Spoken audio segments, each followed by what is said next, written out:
काहीही बोलू नकोस. खायला लाग.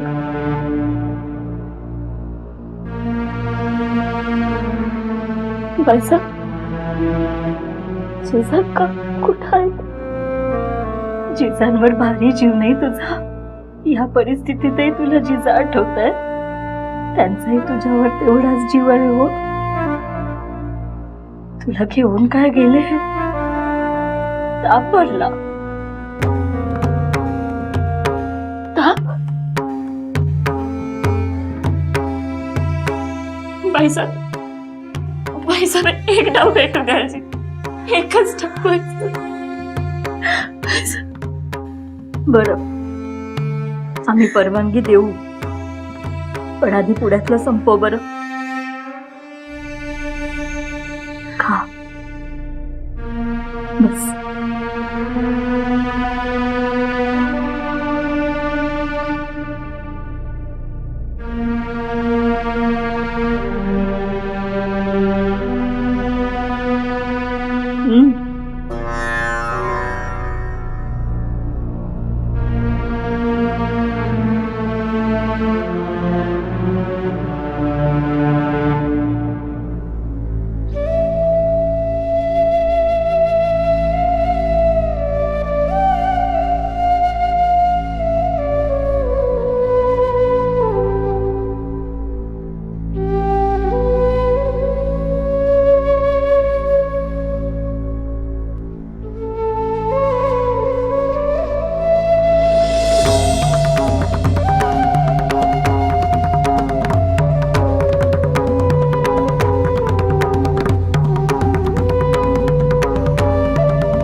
कशी आहे ती?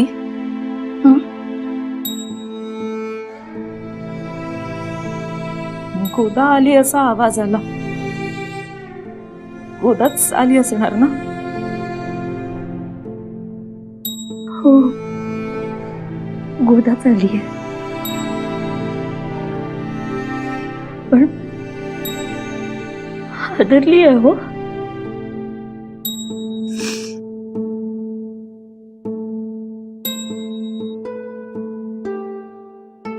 तिला धीर द्यायला हवा. तोच देत होतो आम्ही, पण नाही हो.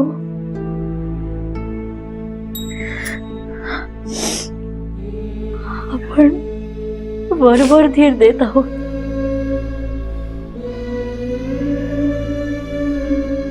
पण जिची अब्रू लुटली गेली आहे, जिने यमयातना भोगल्या आहेत, तिला कसं वाटत असेल? आपला धीर तिच्यापर्यंत पोहोचत तरी असेल का?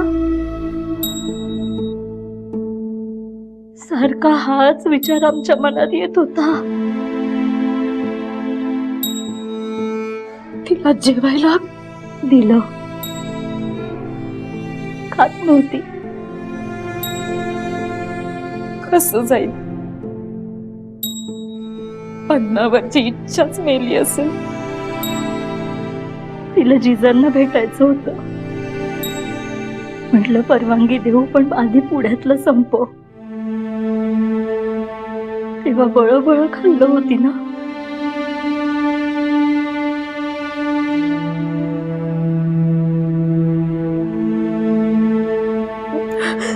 थोरल्या बाई,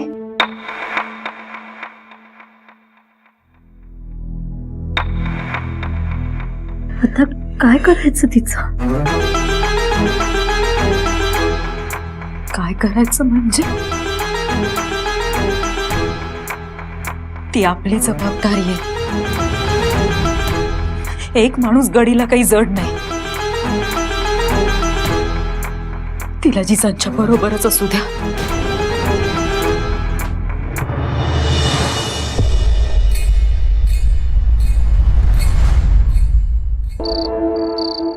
म्हणजे मला समजलं नाही जी.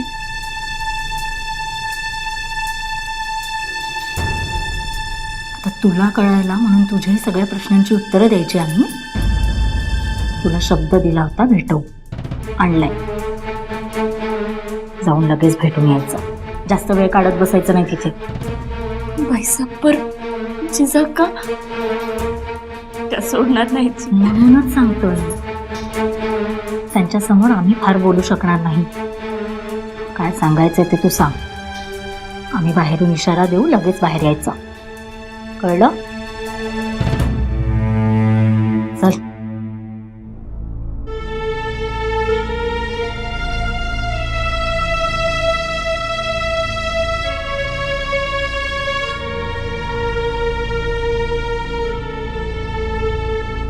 जिजा, बाळा बघा तरी तुम्हाला कोण भेटायला आलंय ते.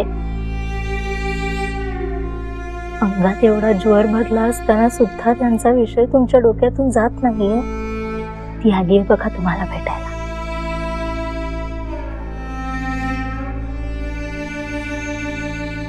गोदाताई,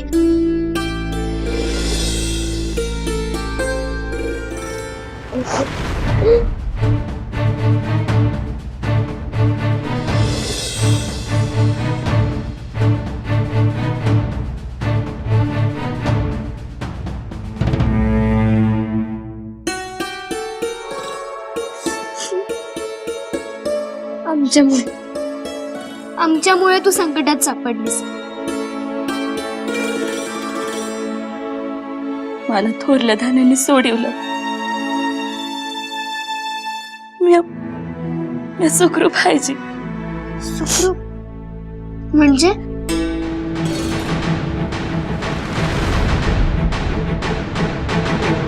तुम्ही गोदाना जिजांसोबत राहू द्या असं म्हणालात का?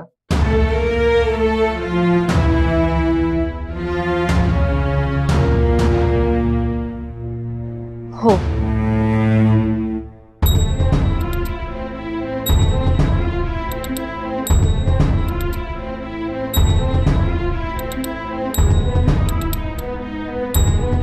का? नाही म्हणजे तुम्ही काहीतरी विचार केलेला असणारच म्हणा, पण गोदा तिचा काय दोष?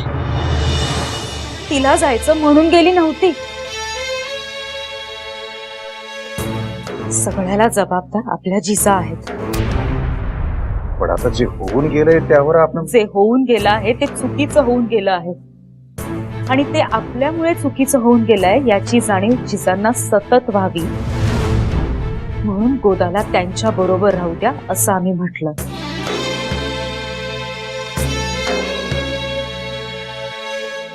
असं काय करतेस गोदाताई? तू आपल्या गडीत आहेस.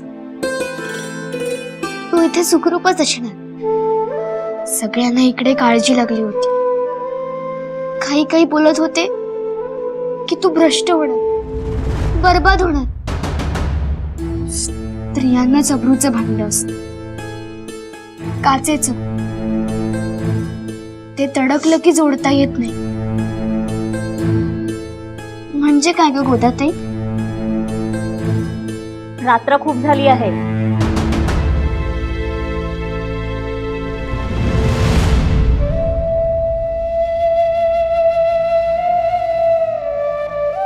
जिजाका उशीर झाला, झोपा तुम्ही. आपण उद्या निवांत बोलू. पडा पडा बघू.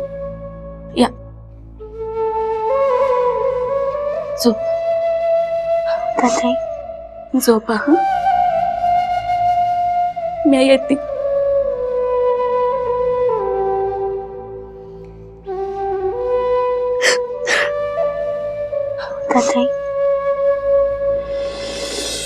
तुम्ही आमची समजूत घालत आहात. अहो पण आपण आपल्याच लेकीच्या चुकांवर पांघरून घालून त्यांचं नुकसान करू. नाही नाही, हे बघा, आम्हाला हा एवढा मोठा अपराध नाही वाटत. म्हणून म्हणतो की अपराधापेक्षा शिक्षा नको मोठी व्हायला. काही वावगं बोललो का? गोदाच्या जागी जिजा असत्या तर ही कल्पना आपणच मांडलीत ना, आणि तरी आपण हा अपराध तेवढा मोठा वाटत नाही असं म्हणता. ह्याचं नवल वाटतं. नाही नाही, तुम्ही दोन्हींची सरमिसळ करत आहात. ती कल्पना वेगळीच होती. पण आता सगळं घडून गेल्यावर जिजांमुळे गोदांवर ही वेळ आली असं समजून त्यांना सोबत ठेवायचं ही शिक्षा मोठी वाटते. आता ध्यान देऊन तुम्ही जर बघितलं तर तुमच्या एक गोष्ट लक्षात येईल. गोदानं असं काही व्हावं असं जिजांना वाटत होतं का? तर नाही. मग त्यांना काय करायचं होतं? तर निसारच्या बाळाला खायला द्यायचं होतं.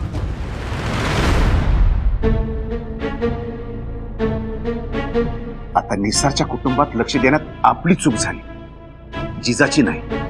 कर्तव्य करण्यात आपण कमी पडलो, जिजा नाही. म्हणजे त्यांचा हेतू चांगलाच होता. आता आपण जी वाट निवडली असती तीच त्यांनी आता निवडली. मग चुकलं काय? तर त्यांनी न सांगता बाहेर गेले, ही चूकच. चुकीचं समर्थन नाही करत, पण या चुकीसाठी एवढी मोठी शिक्षा. त्या चुकीची जाणीव व्हावी असं आम्हाला वाटतं. त्या दोघींना ती शिक्षा वाटणार नाही, पण कोवळं मन, त्याची मशागत होताना काय बरोबर असायला हवं काय नको हे आऊ म्हणून आम्हाला ठाऊक आहे. बरं, तुम्ही म्हणाल तसं. पण गोदाच्या बाबतीत नेमका काय निर्णय घ्यायचा ते ठरवा आणि तशी कल्पना सगळ्यांना द्या.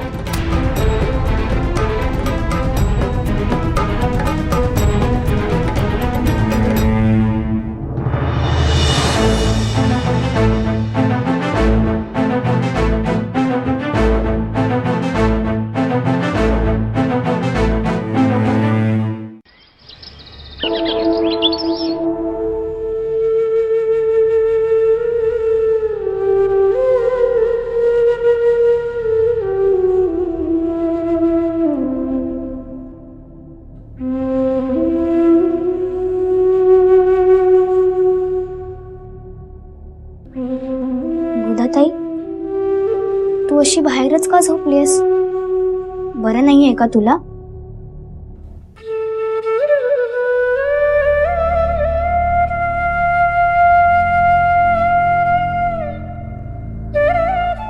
गोदाताई, म्हणजे तू झोपली नव्हतीस?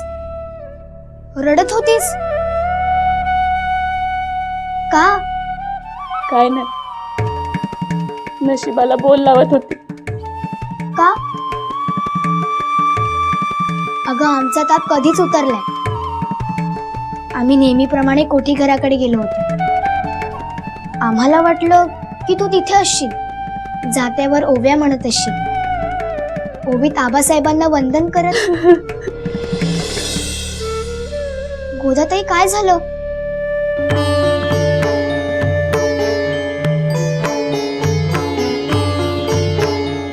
आपल्यामध्ये आता भिंत आलीच आता.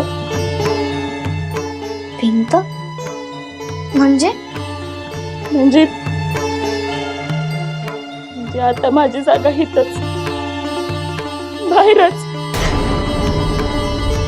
नाही नाही, असं कसं होईल? बरं मला सांग, तुला कोणी सांगितलं का? तू काहीतरी चुकीचं ऐकलं असणार. थांब, मला सांग, कोणी सांगितलं? अगं सांग ना, कोणी सांगितलं तुला? मधल्यावर तुला आमच्याकडे घेऊन आल्या होत्या, त्यांनीच सांगितलं का? अगं हो की नाही ते तरी सांग. बरं, नको सांगूस, आम्हीच जाऊन मधल्याहून विचारतो. त्यांना ठाऊक तर असेलच ना. आत्ताच जाऊन ये. जिजा का?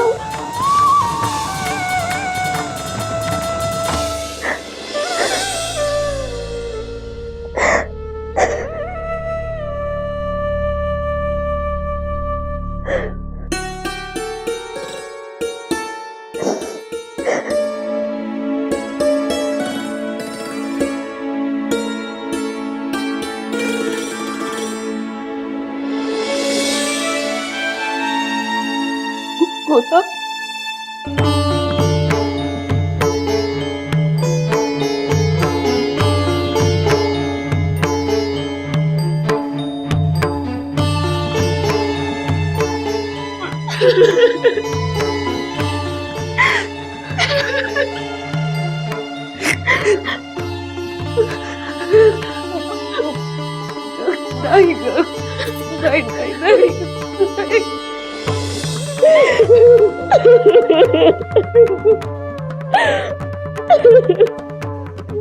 काय ग काय झालं गे?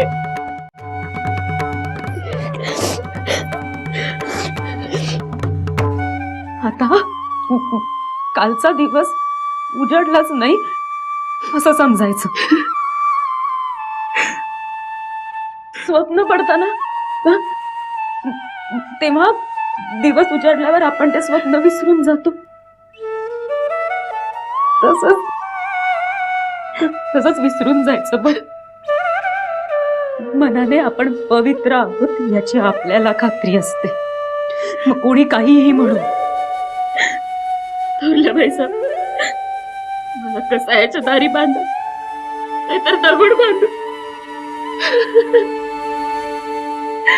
मला नाही जगायचं जायचं. नाही नाही ग नाही. काय झालं? काय झालं? आऊ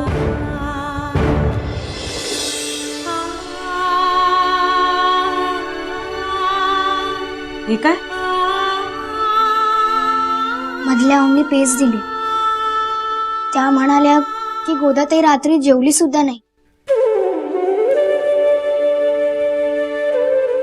तिला भूक लागली असेल. गोदाताई घे पी. घे घे.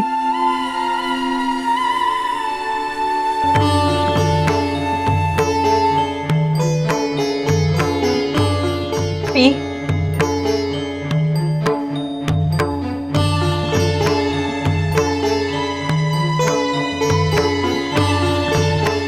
आऊ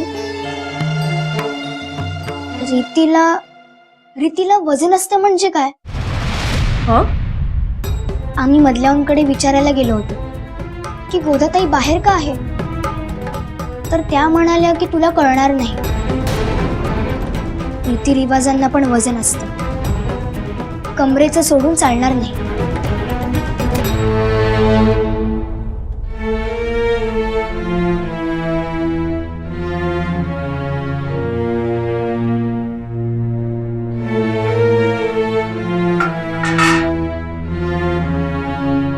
गोदा चल,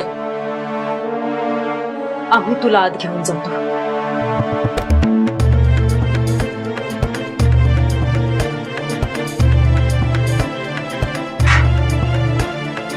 चला.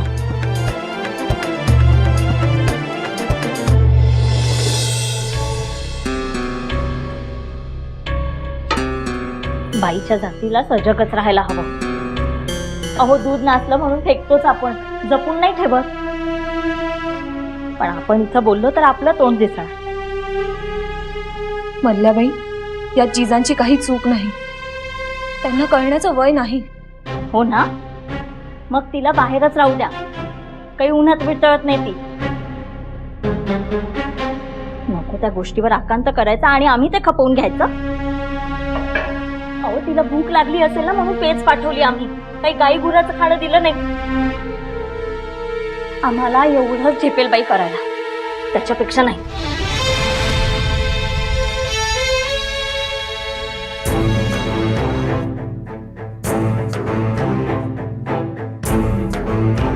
थोरल्याबाई काही नाही. म्हणजे आम्ही ऐकलंय धाकल्याबाई. तुम्हाला सांगायची आवश्यकता नाही. कालच आम्ही स्वारींना सांगितलं आम्ही गोदाच्या बाबतीत काय ठरवलं आहे. तुम्हालाही सांगितलं, पण तुम्हाला उमगलं नसावं. थोरल्याबाई, तुम्हालाच उमगत नाहीये. जिला शिंग नगारे वाजवून पळवून नेली ना, तिने कितीही आकांत मांडला तरी सत्यात तिळभरही फरक पडणार नाही. बाईसाहेब, पण माझी आबरू सांडली नाही बाईसाहेब. पाहिजे तर मी इस्तू हातात घेऊन सांगते. ए, आत येऊ नकोस. तिथंच बाहेर बोल. बघा मधल्याबाई, गोदा इथंच गडीतच राहणार. जिजांमुळं ती बाहेर गेली होती, नाहीतर गेली नसती. पण त्या खानोंची सावली पडलीच ना तिच्यावर. काहीतरी बोलू नका. ती अजूनही हो. ती म्हणते मी पवित्र आहे. जणू काय तारांगण बघायला घेऊन गेले होते तिला. बाईसाहेब आल्यात, आता अभिषेक घालते आणि फुलांची उधळण करते त्यांच्यावर. पूजाच करते तिची.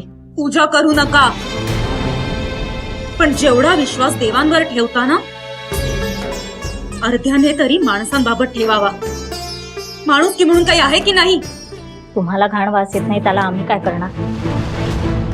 तिथं जी घाण झाली ना त्याचा वास आम्हाला इथं येतोय. नाही बाईसाहेब, बाईसाहेब काय नाही झालं. बाईसाहेब खरंच काय नाही झालं जी. आऊ गोदाताई जिजा. म्हणते- मध्ये बोलायचं नाही.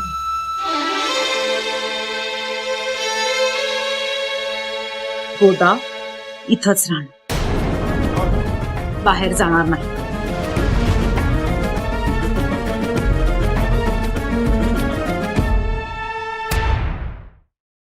ह्या उपर आम्हाला अजून काही बोलायचं नाही. आऊ पण चला म्हटलं ना, अजून ह्यावर चर्चा नको.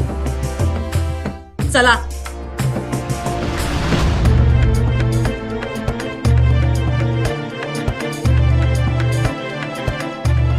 बाकी कोणाला रुचत असेल ना तर रुचो, आम्हाला खपणार नाही.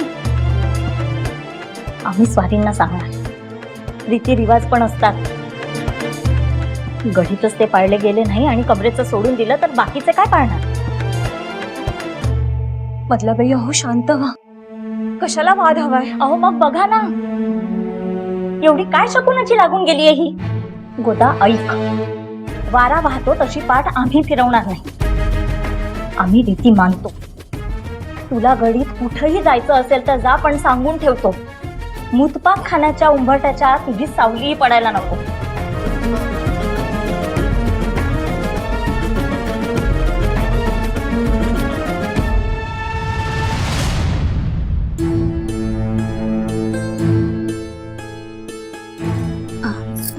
तुमच्यामुळे गोदाताई गडीत आली.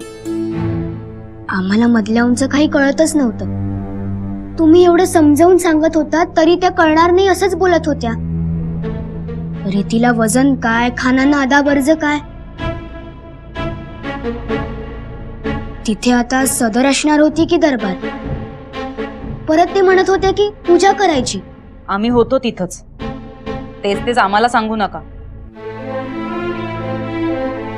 अहो पण आता तुम्हीच सांगा ना, तुम्हाला सुद्धा काही कळलं का? मधल्या म्हणत होत्या की घाण वास येतो, तुम्हाला आला का? काहीही बोलायचं नाही आता, गप बसायचं. आम्ही काय सांगतोय ना तेवढंच ऐकायचं. अहो पण तुम्हाला घाण थांबा म्हटलं ना, थांबतच नाही. गप म्हटलं की एकदम गप बसायचं असतं. आम्ही जे सांगतोय तेवढंच फक्त ऐकायचं. बरं. बरं सुद्धा नाही, एकही शब्द नाही. सगळं ध्यान बोलण्यात नको, ऐकण्यात पण राहू द्या. जेवढं ऐकाल तेवढं तुमच्याच पारड्यातलं नुकसान कमी होईल. जिजा, गोदाला आमच्यामुळं गडीत घेतलं हे खरं असलं तरी ही वेळ तिच्यावर का आली? तिला पळवलं म्हणून. का पळवलं? कारण ती गडी बाहेर गेली म्हणून. पण ती बाहेर का गेली, कुणामुळं गेली? तुमच्यामुळं. आणि शिक्षा कोणाला मिळते? तिला. तिला अंतर न देणं हेच तुमचं कर्तव्य आहे जिजा. आणि तिला सोबत ठेवणं हीच तुमच्यासाठी शिक्षा. न सांगता सवरता काही केलं की त्याचे काय परिणाम होतात हे आता तरी मनावर गोंधळून ठेवा.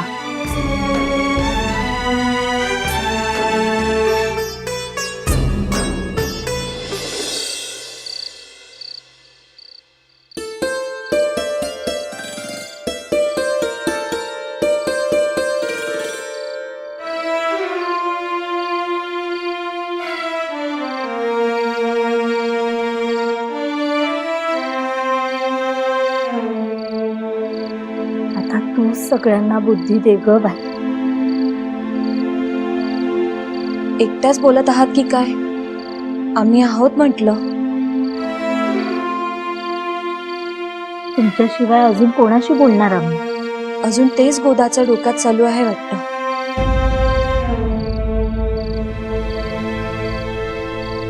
जाईल का?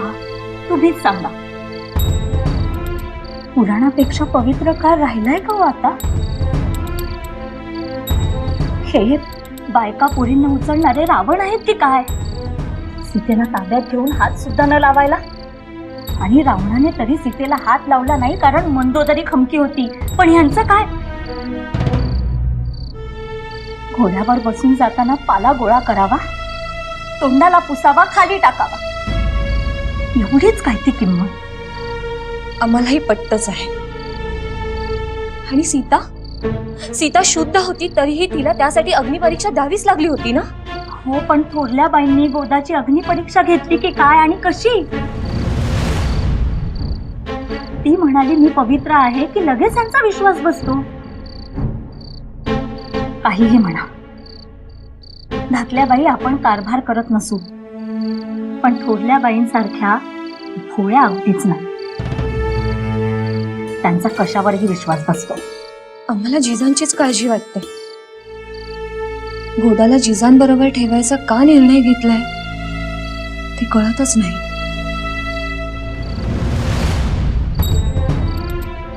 ते काहीही असो,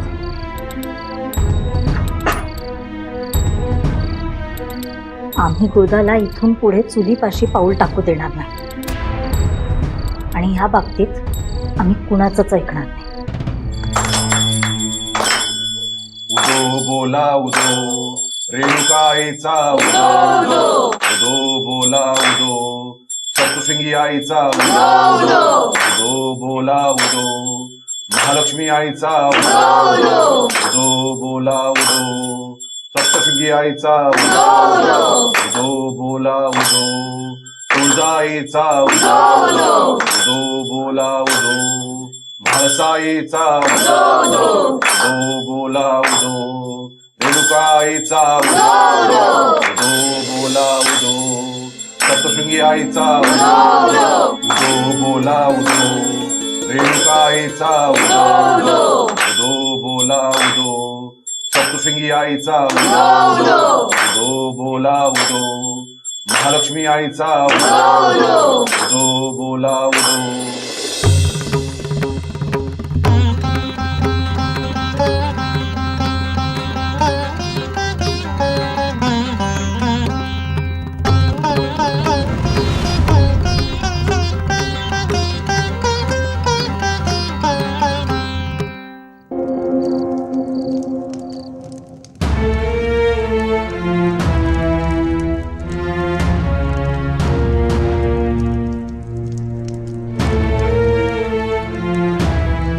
दादासाहेब,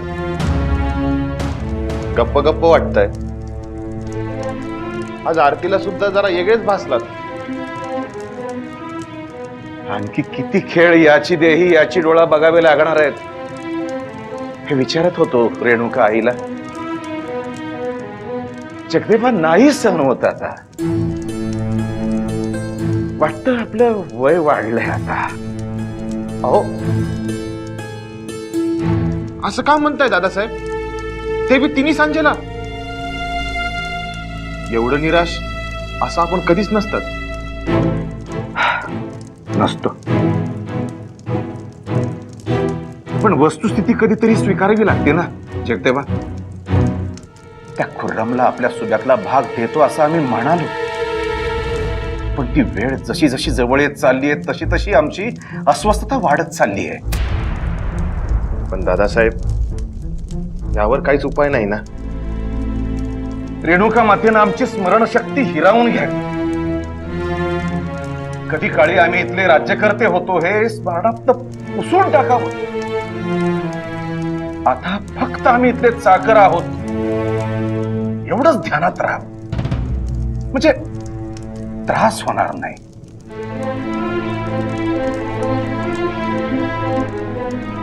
दादासाहेब, लहान तोंडी मोठा घास घेतोय, क्षमा असावी. बोला, अवश्य बोला. दादासाहेब, आपण यादव श्रीकृष्णाच्या वंशातले, ही गोष्ट आपल्यासाठी नेहमी प्रेरणादायी आहे असं आपणच म्हणायचं ना.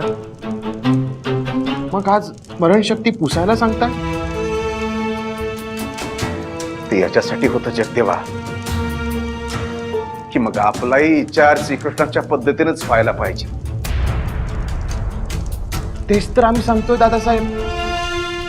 अहो, या परिस्थितीत सुद्धा त्यांच्याच सारखा विचार केला तर उपाय नाही का सुचणार? त्यांच्या पद्धतीने विचार करून बघितला आम्ही, पण तो विकल्प आम्हाला पसंत नाही पडला म्हणून आम्ही सोडून दिला. त्याने सुचवलेला विकल्प पसंत नाही पडला म्हणजे आपली बांधिलकी रयतेशी मानली तर मालक कोणही असोत महत्वाचं नाही. मग दादासाहेब, यात चुकीचं काय वाटतंय? हे बरोबरच आहे ना? हे अर्थच विधान झालं जगदेवा. मालक कोण हे महत्वाचं नाही, म्हणजे मालक निजामशाह की मुघल हे महत्वाचं नाही. कोणीही आपल्याला जहागीर द्यावी आणि आपण रयतेची बांधिलकी पूर्ण करावी. दादासाहेब, निजामशाही सोडून मुघलांकडे जहागिरी करण्याचा विचार होय, पण ते आम्हाला आता झेपत नाही म्हणून बाजूला ठेवलाय. पण काहीतरी वाट शोधावीच लागेल.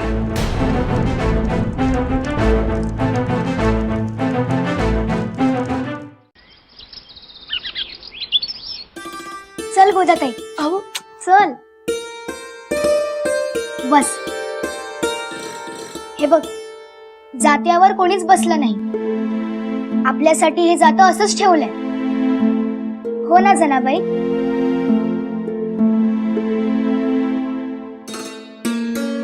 आता बळेच बसवू का? तुला जातं बघून सुद्धा बसावं असं वाटत नाही? बर, हे बघा, आम्ही तुझ्या समोर बसलोय. बस.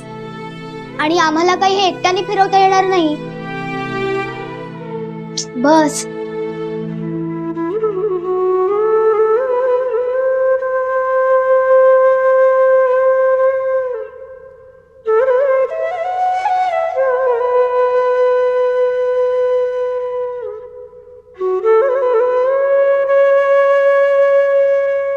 गोदाताई, अगं खुंटला धरून फिरवशील तरच जातं फिरणार ना? असं नुसतं बघून थोडी फिरणार आहे. धर.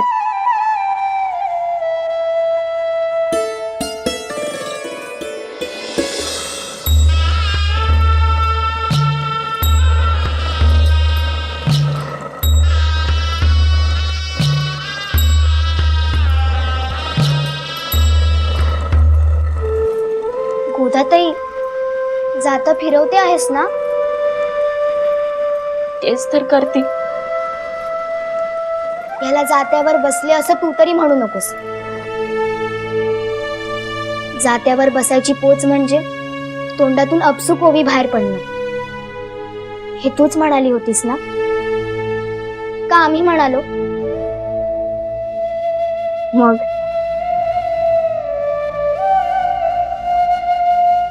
गोदाताई, आलीये का ओवी? का तूच म्हणत नाहीयेस? हे बघ, तोवर तू जात्यावर बसलेस हे आम्ही तरी मान्य करणार नाही.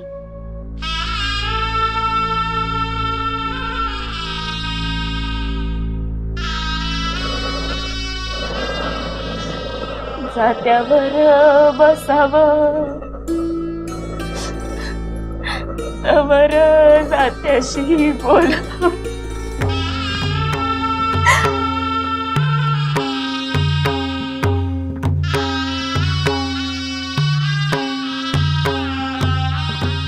जात्यावर बसून रडू नकोस, नाहीतर आपल्या दोघांना बाहेर जावं लागेल.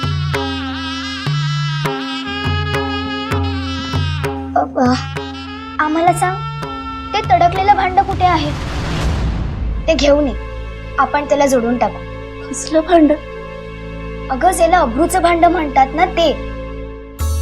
काचेचं भांड तडकलेलं आहे ना, मग ते घेऊन ये ना. कुठे ठेवलं आहे? का या एवढं सांगून बी कुणाचा बी विश्वास बसत नाही. हेच तर खूप तर. म्हणजे तुझ्याकडनं भांड फुटलंच नाही ना? पर ते पटना कोणाला. काय करू? अहो पोट सुधीक लावलं नाही हो कोणी. मग मधल्याहून असं का वाटलं की भांड तडकलं? आणि त्या तर म्हणाल्या होत्या की तुझं घर मोडणार, नाती तुटणार. पण जर भांडच तडकलं नाहीये मग असं का होईल? आणि गोदाताई, आम्हाला ना एक वेगळाच प्रश्न पडलाय. भांड फुटण्याचा आणि घर मोडण्याचा काय संबंध? आमच्याकडनं तर किती गोष्टी फुटतात, पण कधी नातं मोडलं नाही. भांड फुटण्याचा आणि घर मोडण्याचा काय संबंध? आमच्याकडनं तर किती गोष्टी फुटतात, पण कधी नातं मोडलं नाही. जिजाक्का, तुम्हाला कसं सांगणार? तुम्ही समजता ते भांड नाही हे. नाही सांगता येत मला. थोरल्यावर पण असंच म्हणाल्या होत्या, तू जाणती होशील तेव्हा कळेल. पण म्हणजे कधी कळणार? तू झालीस का जाणती? काहीतरी बोलू नका. जात्यावर बसा. झाली आहेस तू जाणती, म्हणूनच तर तुला सासरी पाठवायचं चाललं होतं. आता तिथं तरी घेताल का नाही देव जाणे. का? सासरी तर जावंच लागतं, असा नियम आहे. होय, पर आता काय खरं नाही. आता ते बी दार बंद मला. मग तर चांगलंच झालं. तू इथंच राहा. हवं पर इथं तरी कुठं आहे आता काय पहिल्या वाणी. आपण असं केलं तर आपण आबासाहेबांनाच सांगू. तेच सांगतील तुझ्या सासू सासऱ्यांना. नाहीतर नवऱ्यालाच सांगितलं तर आबासाहेबांचं सगळे ऐकतात. तू नाव सांग तुझ्या नवऱ्याचं. ईश, असं नवऱ्याचं नाव घेत नसतात काय? अगं मधल्यावर म्हणाल्या होत्या उखाणात घेतलं तर चालतं. तू घे बरं उखाणा. नाही नाही, कुणी ऐकलं म्हणजे? अगं कुणी नाही ऐकत, आपणच आहोत ना इथं. तू घे बरं उखाणा. त्यातनं आम्हाला कळेल तुझ्या नवऱ्याचं नाव काय आहे ते. मग आम्ही आबासाहेबांना सांगू ना. घे ना उखाणा, आमच्यासाठी तरी. बर. एक आहे वेरूळ नगरी. वेरूळ नगरीत भोसल्यांचा वाडा. त्यात माझा भरतार शिपाई साधा. साध्या शिपायाची चिताडाची. तोंडाला राख नसल, दाढी मिशांची. मुऱ्याची लेक मी, शितोळ्यांची सून.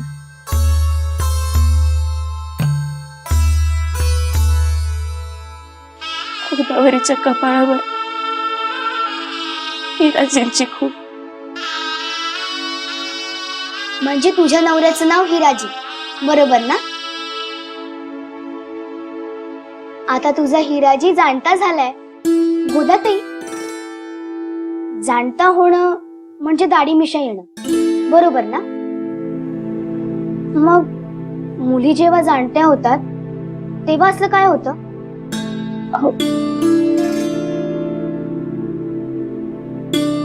चला.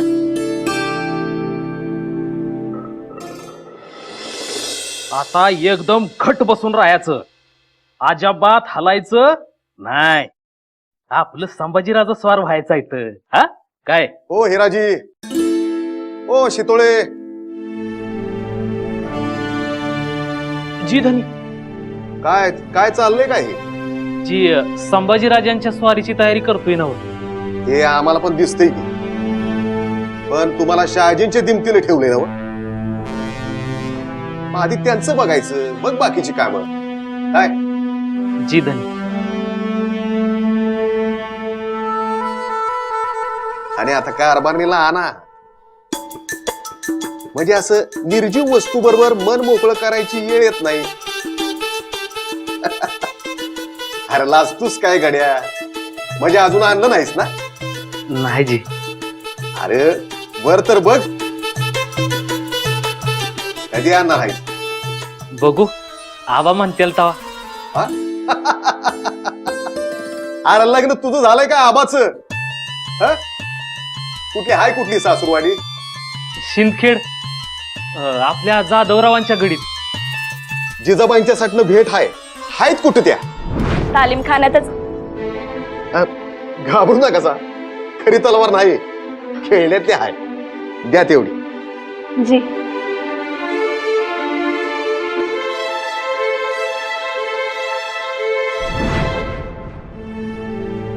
बघितलंय आम्ही, पोरीनं आशीर्वाद घेतलाय आमचा. काय नाही, जायचं आणि सरळ घोड्यावर घालून घेऊन यायचं. काय बरे, शहाजीराजे कुठं आहे? तालमीत.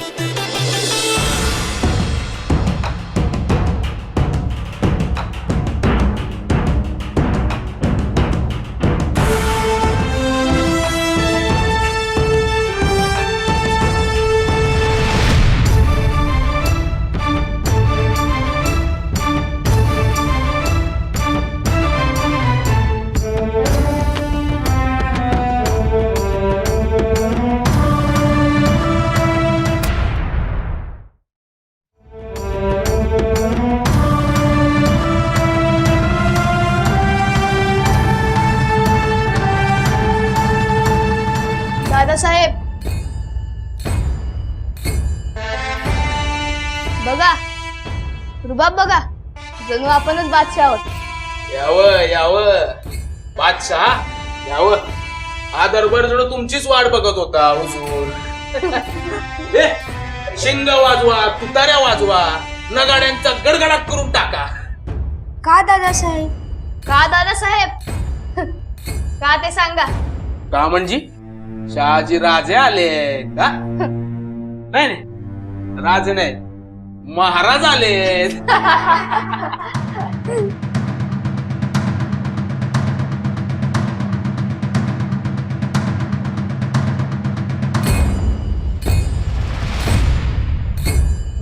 काय झालं?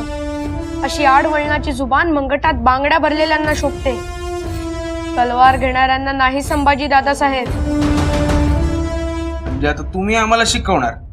दिलात असेल ते जुबानीवर असतं, हीच आपली खासियत आहे ना. तुम्हाला काही खटकलं असेल तर ते साफ साफ सांगा. नागमोडी वळणाने कशाला? संभाजी दादासाहेब घाबरतात की काय? आम्ही पण जे दिलात असेल तेच बोलतो. तुम्हाला महाराज म्हटलं कारण तुम्ही त्या रंगापाटलाचा सारा माफ केलात ना. आता एवढा अधिकार तुम्हाला आहे म्हणजे तुम्ही महाराजच ना. काय हो ना, आम्ही काय, संभाजी दादासाहेब काय, आणि 6च्या 6 भाऊ. हुकमाची ताळमिली करतो आम्ही, चाकर सारा वसुली करतो, आणि तुम्ही माफी करता. तसं नाहीये, आमचे दादासाहेब आम्हाला सांगत होते. हो, आधी ना अजून मोठे व्हा, मग आमच्या मध्ये बोला, कळलं? चला. त्यांना काही बोलायचं नाही. तुम्ही सगळे आलातच ना जाब विचारायला. आणि शरीफजी, डरता का? तुमची तर काहीच कसूर नाही, त्यामुळे पापणी झुकवण्याचं सुद्धा कारण नाही. होय, आम्ही रंग्या पाटलाचा सारा माफ केला, कारण त्याचं उभं पीक दुश्मनांनी कापून नेलं. तो सारा भरणार कुठून? कुठून का भरे ना. अशी प्रत्येकाची काळजी घ्यायला गेलं तर सारा कसा गोळा करायचा? हो ना, आपण फक्त हुकमाची तामिली करायची, बाकीच्या भानगडीत पडायचं नाही. जा, जाऊन सारा वसूल करून आणा. जा. मग आपल्यात आणि खानाच्या हशमात फरक तो काय राहिला? तुमच्या पुढे जुबान चालवतायत बघा.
थांबा शहाजी. संभाजी, तुम्ही थोरले आहात, तुम्हाला वेगळं सांगायला हवं. हे काय चाललंय? आबासाहेब आम्ही बस, एक शब्द नको आहे.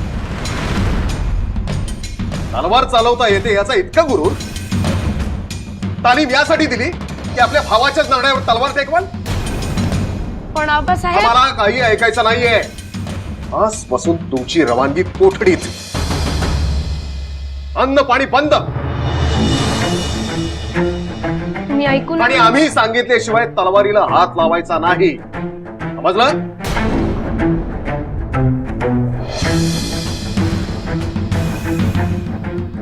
घेऊन जा रे यांना.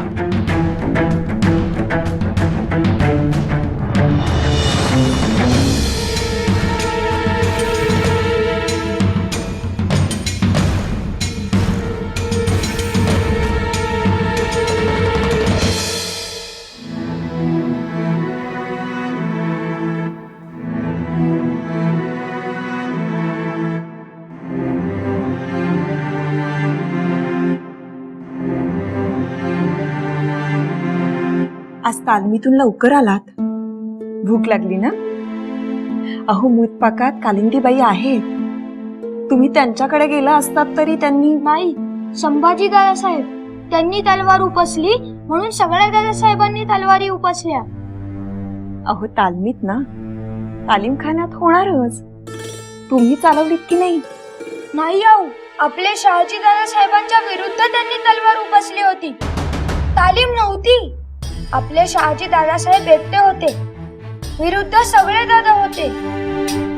म्हणजे शहाजी दादासाहेबांनी कोणाला तरी माफी केली म्हणून सगळे दादा चिडले, अंगावर आले, आणि तरी सुद्धा शिक्षा फक्त शहाजी दादासाहेबांना एकट्यालाच झाली.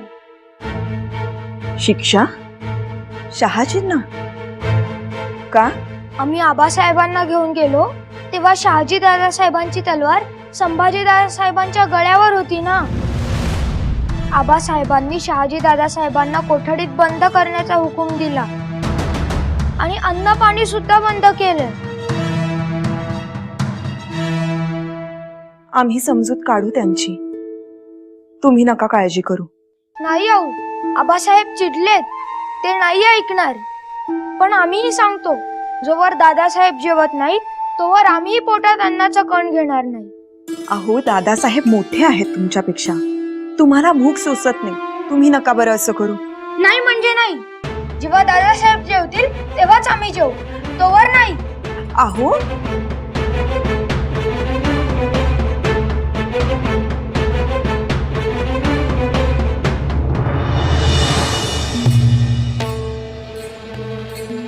देवा, तेव्हा ही बुद्धी कशी दिली तुम्ही? जे होऊ नये ते दुहीचं बीज नेमकं पेरणं. आम्ही कशात कमी पडलोय का? काही अधर्म, काही पाप आमच्या हातून घडला असेल तर त्याची सजा आम्हाला द्या, पण पुढच्या पिढीत ही फूट पडायला नको. नाही पडणार दादा, आपण ती पडू देणार नाही. वय ज्याप्रमाणे आपल्यात कधीच अंतर नव्हतं, अगदी तसंच या पुढे बी आपण होऊ देणार नाही. पर मग हे समजा गैरसमजुतीमधून झालंय. एक डोसक्याने विचार करतो तर एक काळजण भेद तिथं आहे. रंग्या पाटलाचं उभं पीक कापून नेलं म्हणून शहाजींनी त्याला साऱ्यात माफी दिली. तो कुठून देणार असा त्यांचा सवाल होता. आणि साऱ्यात माफी देणार आपण कोण? आपण फक्त हुकूम पाळायचा असं संभाजींचं म्हणणं होतं. आता ते काळजाने विचार करत नाही असं नाही, पण त्यांनी 4 पावसाळ शहाजींपेक्षा जास्त पाहिलेलं आहे. तो असं कारण पुढं करून माफी मिळणार आहे त्यास ती ठाऊक आहे. तेव्हा गलती कुणाची बी नाही. गलती नाही? भावाच्या गळ्यावर तलवारीचं पातळ ठेवणं ही गलती नाही? तालमीत तरी करतो का आपण असं? शब्दांनी शब्द वाढला असेल. आडनेड वय आहे ना. शब्दानं शब्द वाढून मर्यादा सुटत असेल आणि एकमेकांचा जीव घेण्यापर्यंत मजल जात असेल तर एकमेकांचं गळ कापणाऱ्या शहजाद्यांमध्ये आणि आपल्यामध्ये काय फरक राहिला?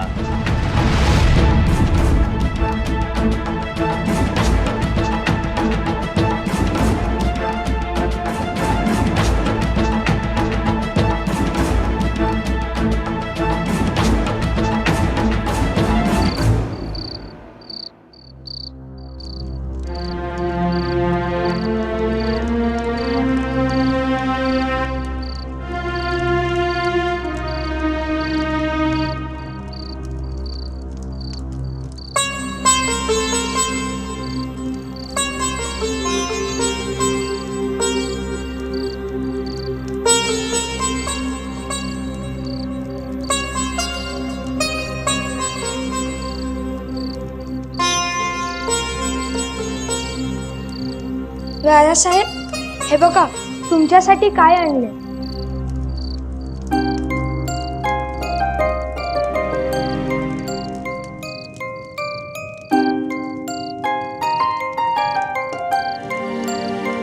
भूक लागली ना दादासाहेब, घ्या खाऊ. तुमच्याप्रमाणे आम्हाला भूक सोसत नाही असं वाटलं की काय? घ्या ना, कोणालाच ठाऊक नाही. का हिराजी आहेत त्यांना ठाऊक झालंय? ते आपलेच आहे. तुम्ही काहीच खाल्लं नाहीये हे त्यांना माहित नाहीये का? त्यांना चालेल. पण आम्हाला पण ठाऊक झालं. त्याचं काय? आम्हाला चालणार नाही. का?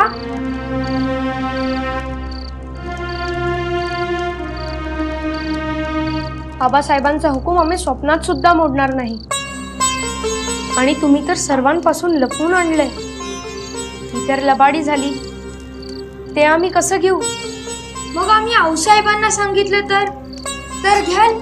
त्या सुद्धा हुकमाच्या विरुद्ध वागा असा सल्ला देणार नाही. आम्हाला सांगा, तुम्ही थाळा घेतलात की नाही? हा? आम्ही काय विचारलं? नाहीच. काही बोलत नाही ह्याचा अर्थ तुम्ही सुद्धा सकाळपासून काही खाल्लेले नाही. असं बघा, आबासाहेबांनी सजा तुम्हाला दिली नाहीये, सजा आम्हाला दिली आहे. त्यामुळे ही आणलेली भाकर तुम्हीच खा. थोरले भाऊ उपाशी असताना आम्ही खाऊ? नाही, आम्हीही नाही खाणार.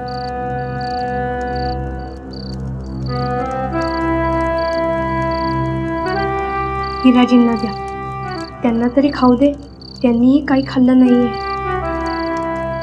नाही नाही धनी, अहो म्या तुमच्या दिमतीला आहे. मनापासून धनी मांडलं तिथंच नशीब बी तुमच्या बरोबर बांधलं. तुम्ही नाही खात तर म्या कसा खाईन? नग, मला नग.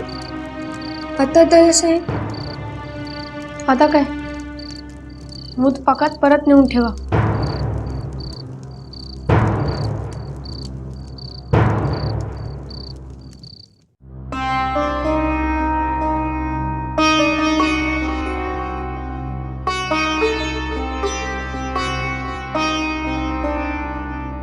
आधी शिक्षा द्यायची आणि मग हे असं अस्वस्थ व्हायचं.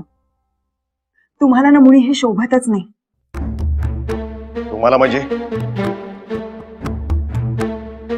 ज्याच्या चित्तात अखंड भक्ती भाव आहे ना, त्यांनी असं कधी करूच नाही. उमाबाई, तुम्हासनी गांभीर्य कळत नाही. भावाभावानी मानेवर तलवार ठेवली. पण यात आमच्या शहाजी राजांची काहीही चूक नाही. हो, खात्री आहे आम्हाला तशी.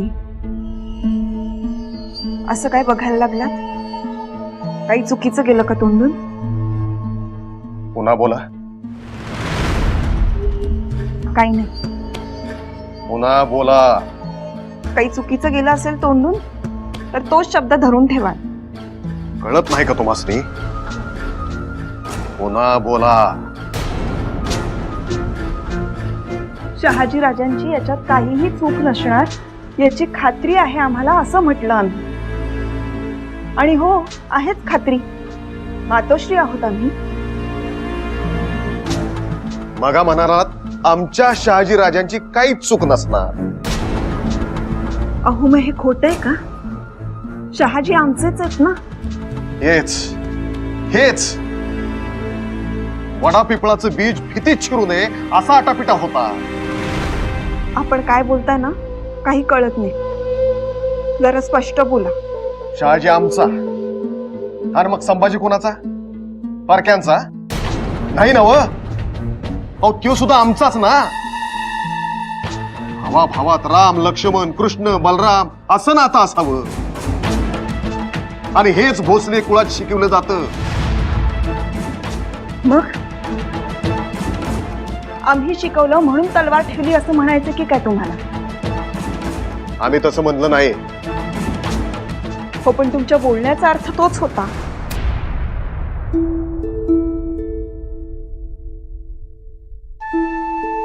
भावंडांमध्ये वाद होत नाहीत का?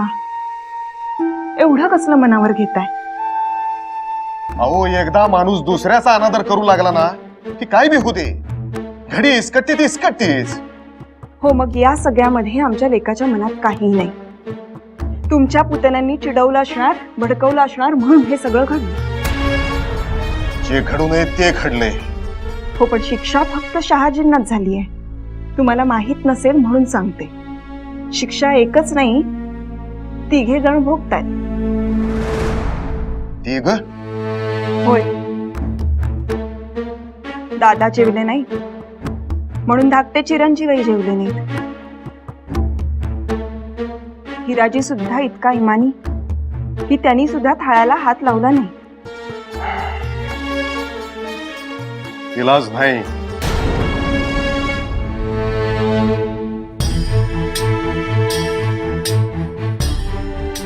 इलाज कसा नाही? उद्या आम्ही थाळा देणार.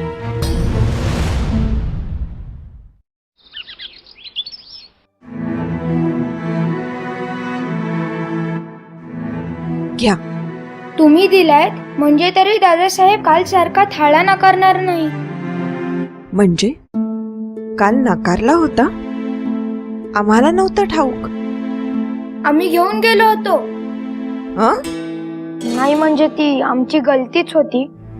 आणि दादासाहेबांनी सांगितलं की आबासाहेबांचा हुकूम मोडायचा नाही. आऊ, तुम्ही सांगितलंय ना आबासाहेबांना?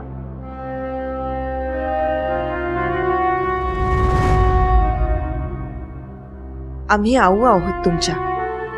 आमची लेकरं उपाशी आहेत, जेवली नाहीयेत. आम्ही आबासाहेबांना सांगितलं सुद्धा. तुम्ही तिघही सजा भोगताय हे सुद्धा सांगितलं. हा, मग दादासाहेब घेतील.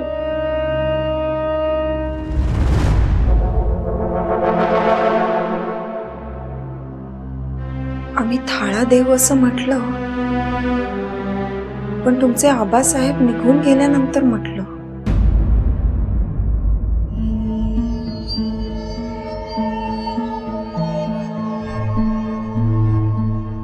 काय काम आहे? विचारायचं होतं. विचारा. एखाद्याला शिक्षा केली असेल आणि त्याने शिक्षेचे उल्लंघन केलं तर त्याला कोणती शिक्षा होते? आणि त्यासाठी त्याला मदत करणाऱ्यांना पण शिक्षा होत असेल ना? ती कुठली शिक्षा त्यावर? कुणाविषयी विचारताय? नाही म्हणजे शहाजींना उपाशी राहण्याची शिक्षा फरमावली होती, पण शरीफजी त्यांच्यासाठी थाळा घेऊन गेले. हो हो, आम्ही स्वतः बघितलं.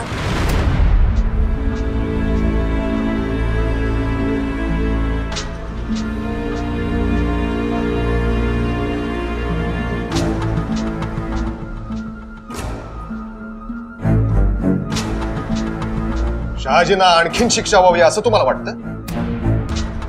त्यांच्याबरोबर शरीफजींनाही शिक्षा व्हावी असंही वाटतं ना? आणि हो, थाळा घेऊन चाललेत म्हणजे तो तुमच्या काकीने दिला असणार, म्हणजे त्यांनाही शिक्षा व्हावी हे तुमच्या मनात येते का? नाही नाही, असं नाही. पण आमचे आबासाहेब म्हणतात शिस्त म्हणजे शिस्त. काकासाहेबांचा शब्द ओलांडलात तर याद राखा. पण इथे काय दिसतं? शहाजी बेपर्वाईने शब्द ओलांडतात. पुरे, असं काही होणार नाही. शब्द जपून वापरा. आमच्या समोरून शरीफजी थाळा घेऊन गेलेत. असं? चला तर मग.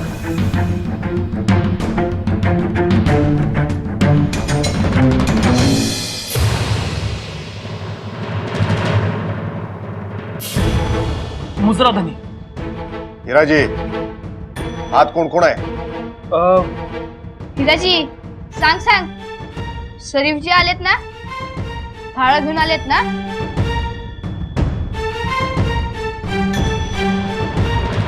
दादा, तुमच्यासाठी एवढं आणलं. आबासाहेबांचा हुकूम आम्ही मोडणार नाही. हा थाळा कावळ्यांना खाऊ दे, आम्ही खाणार नाही. ठेवा बाहेर.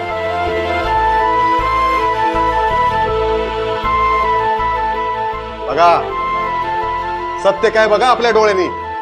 आबासाहेब,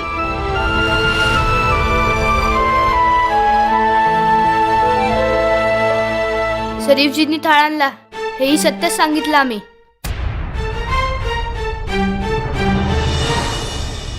बंधुप्रेम म्हणतात, त्यांनी आमच्या प्रेमापोटी थाळा आणला, कोणाकडे जाऊन चुगली केली नाही. त्यांना आमच्याबद्दल वाटणं हा त्यांचा गुन्हा असूच शकत नाही.